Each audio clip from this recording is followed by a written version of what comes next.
Good morning, YouTube. It's Saturday morning, February 10th.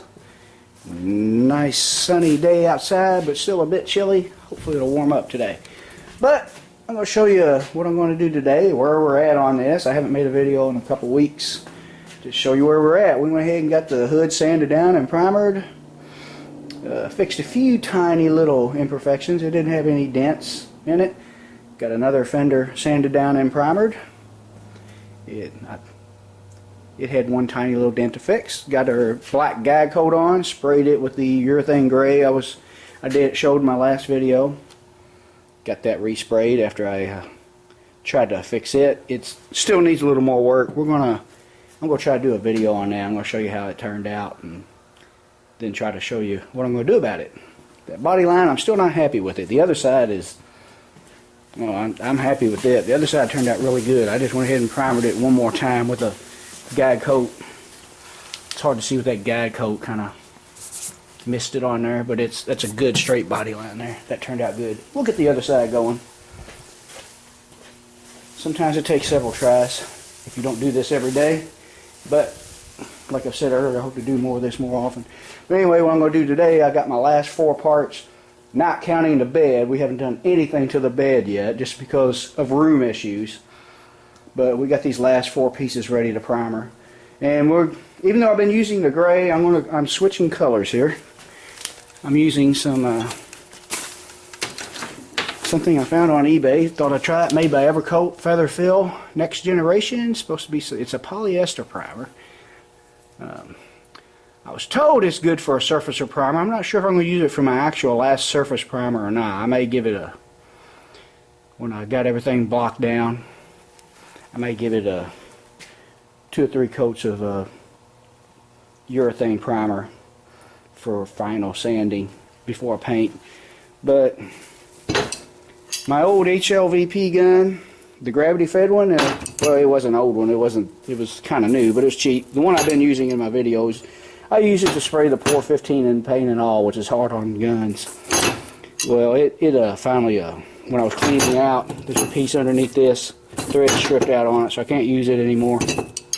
I got out my old Craftsman primer gun, which I haven't used for ages, and I forgot how well this thing worked. It actually sprays a better pattern than this expensive Sharp gravity fed gun, which I've also had since the early 90s. I think I bought that Craftsman in the late 80s. But the Sharp gun needs a rebuild kit. I may try to get it going later, but I remember painting with it before. I painted my Torino with it, painted a couple trucks I had. I painted somebody's Chevelle, countless cars. But I just don't remember it ever giving me the spray pattern I wanted. I was never happy with the spray pattern. I swear this thing does better. I'm not going to paint with this because it is a $69 Craftsman gun. I don't know what they cost now. Like I said, this gun's like 20 years old, but it works great. But I took it apart, cleaned it all out. Seals are all still good. Soaked everything in lacquer thinner that wouldn't be deteriorated by lacquer thinner. But I got my DeBelvis Finish Line 2 still brand new in a box in there. That's what I'll be painting this truck with. But anyway, we're going to use this Evercoat Feather Fill primer. I'm going to go ahead and start mixing. One thing I wanted to show you that I like to do, if you've ever tried to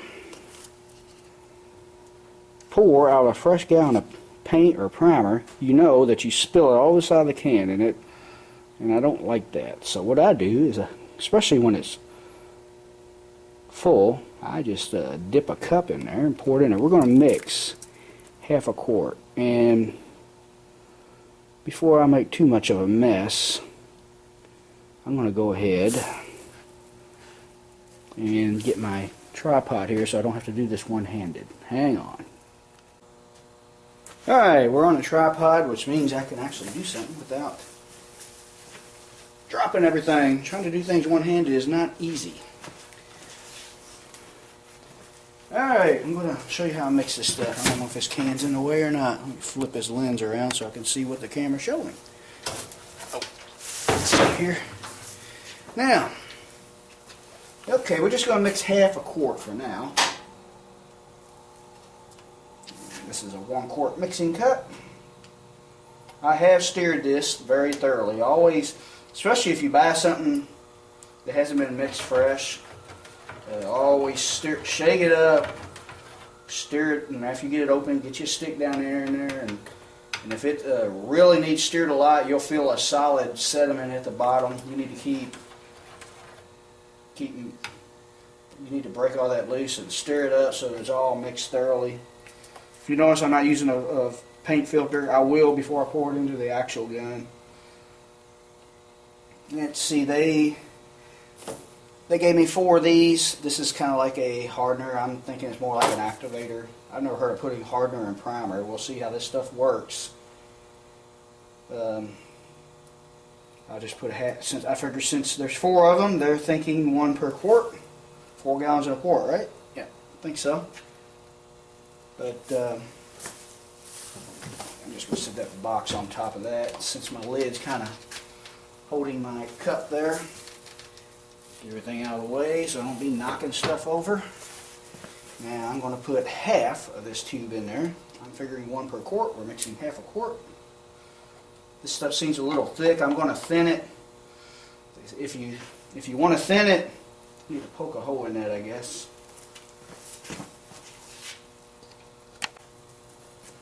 Okay, I did it off camera, but we finally got a hole poked in it. It wasn't as easy as you would think it would be.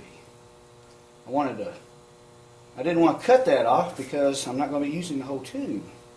So I'm going to pour half of that in there. See those 4 dots right there? We'll go halfway between those. Hopefully that's right. We'll see. I went a little bit more than I wanted to. Yeah, well, I guess it'll hurt.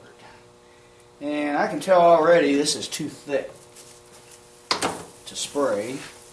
So I'm going to thin it. And the side of the can says mix with acetone. I think I've already mentioned it. So, and they said like 5 to 10%. I can't even read this with that black in there now. So I'm just going to I'll go to about that line there. This is kind of a guess. It's, mixing ratios on the side of the can will get you in the ballpark. I don't think they have to be exact. It's best to have a separate mixing cup so that you can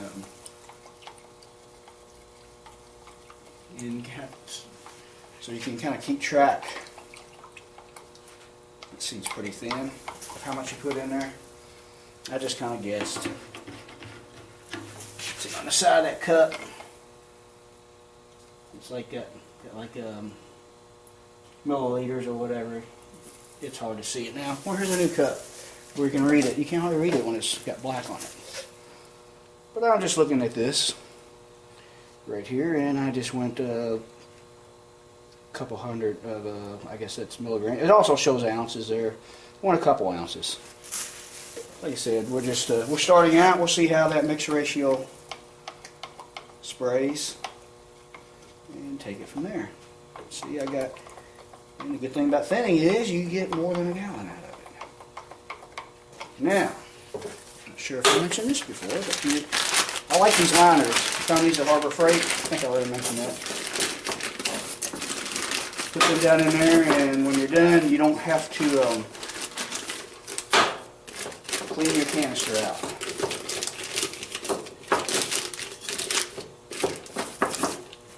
And I also like the disposable cups for the gravity fed guns, and I will be using them for my the Belvis gun I was telling you about.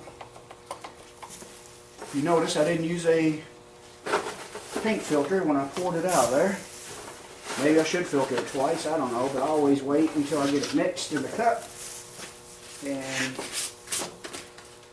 use it when I pour it in there.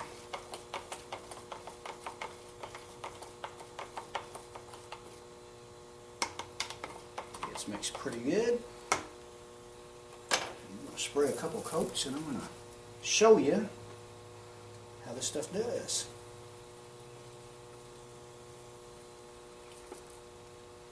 Seems pretty thin. I may want to go thicker on the next mixture. That's why I only did half a quart. I'll probably end up using a quart covering all them pieces because I'm going to build up my body work pretty high. But we'll just mix half quart and see how I like that mixture. If I want it a little thicker, we'll make it thicker. let me go ahead and get this gun out, or this camera out of here, and seal off my other side of the garage with the plastic, get my tool cart so it don't get any overspray out on it. And like I said before, we won't be showing any primering. I don't want to overspray on the camera. Show you what it looks like what I'm doing. Alright, a couple hours later, it's 12:15. I think I started around 10, 9:45, 10 o'clock this morning. And here it is. Stuff sprays pretty good. On the thinning, that what I showed you earlier when I was mixing it, you probably want it a little thicker than that. It doesn't take much of that acetone to thin it down, and especially when you're wanting to fill scratches. And as you can see, this stuff has not cured yet. I can't even touch it yet or leave a fingerprint. Not that it matters, I would sand it out. But if you look down there, you can see all my sand scratches from body work. But you're going to see that until you block it all down. That's why you use your high build primer. That's what you use it for, to fill in your imperfections. That right there, I should have fixed with body filler, but we'll fill it in with something if I can't sand that out of there. But that's pretty much what you spray your first coat of primer on for. You build it up heavy. Try to use a high build primer. Surfacer primer will work, but high build primer is supposed to work better. This is the first time I've tried that type of primer, so we'll see if it builds any better than surface primer. But yeah, after this cures, I will get me a couple cheap cans of like flat white or something like that, whatever I can find out there, and spray over top of it. I'll do that in the morning after this paint or primer cures. And I will let these parts, like the rest of them, sit for a couple weeks and before I attempt to block this down. And we're going to find out what this primer is made of. We'll remember it's the passenger fender, tailgate, and cowl, and that little piece which goes right here covers this up. We'll see if it builds it, fills it in any better. But yeah, you can see I got a lot of imperfections to sand out. Hopefully, if this primer works as good as the advertiser says, it will cut down on my work and we can sand most of it out the first time. But yeah, we got it primered inside and out. Kind of looks like a brand new fender with that inside painted like that or primered. So this is pretty much all I can do for today, or at least for now. The odor is a little stronger. Something else that reminds me of something else I noticed. Actually, this primer doesn't seem to be as hard on you as far as breathing it as the urethane seemed. The urethane was really strong, burned my eyes. I should have worn a goggles. I do wear a respirator. Don't think I do that for spray without a respirator. I definitely wear a pretty good respirator. One of these, if I want to spend the big bucks, you can get better ones, but these here work pretty good. Right now there's some fumes in here. It's not too bad. I need to get out of here. But I notice it just doesn't seem as strong as the urethane primer. I notice the urethane primer burns my eyes even while wearing a respirator, which means I should be wearing goggles actually. And I need to start doing that if I do more of this. But that's all for right now. I'll continue this video. We'll get out here tonight and start doing a little blocking on this truck here. That's all been cured plenty of time. You had plenty of time to cure. Hang on for more.